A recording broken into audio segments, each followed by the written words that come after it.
হরে কৃষ্ণ, দণ্ডবত প্রণাম সমস্ত ভক্তদের চরণে।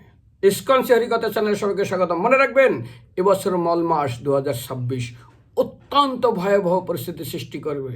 কারণ এই সন্ধিতে বর্ণনা করা হয়েছে এই বছরে বিশেষ করে মানুষদের মধ্যে তাদের শারীরিক রোগ ব্যাধি, আদি বৈদিক, আদি ভৌতিক, আদি আত্মিক বিভিন্ন রকমের কষ্টের মাত্রা অনেক বেড়ে যাবে। আর সবচেয়ে ভয়াবহ হবে এই বছরে মানুষের ভিতরে মতবিভেদ, পারিপার্শ্বিক, সাংসারিক, আত্মীয়স্বজন, বন্ধুবান্ধব সবার ভিতরে এক বিভৎস সম্পর্কের সৃষ্টি করবে। আর এই বিভৎস সম্পর্ক এবং সন্দেহের ঘাটে এমন এক পরিস্থিতি সৃষ্টি করবে, এক বিভৎস রূপ অর্থাৎ উগ্রকর্ম এবং ধ্বংসাত্মক কর্মে সমস্ত বিশ্ব জড়িয়ে যেতে পারে। আর তার ফলে দেখা যাবে প্রচুর মাত্রায় ধনসম্পদের অত্যন্ত অবক্ষয় এবং বিশ্বের ভিতরে এক বিশেষ বড় অভাব অনটন, মুদ্রাস্ফীতি, ব্যবসা সংক্রান্ত ব্যাপারে অনেকটা মানুষ যা চিন্তা করতে পারে না অবনতি হতে পারে।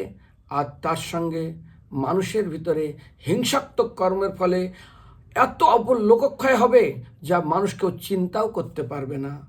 এর সঙ্গে আরেকটা বলা হয়েছে, যারা এই পারস্পরিক এই যে মতভেদ এবং হিংসাত্মক কর্মে একের পর এক সারা বিশ্বতে জড়িয়ে গিয়ে নিজেদের ভিতরে এক ভয়াবহ পরিস্থিতির সৃষ্টি করতে পারে। তা বাদেও এই মাসে বিশেষ করে অন্নপ্রাশন, গৃহপ্রবেশ, বিবাহ আদি শুভ কর্ম না করাই ভালো। কিন্তু কেউ যদি ভগবত ভক্তিপরায়ণ কিছু করেন তার গুণ আবার অনেক বেড়ে যাবে। কারণ আগুনে যদি কোনো সুগন্ধ বস্তু দেন না, সুগন্ধ 1000 গুণ বাড়িয়ে দেয়, দুর্গন্ধ দিলে 1000 গুণে দুর্গন্ধ বাড়িয়ে দেয়। ঠিক যদি শুভ ভগবত ভক্তি ধরনের কোনো কিছু করেন তার ফল অনেক বেশি মাত্রায় পাবেন।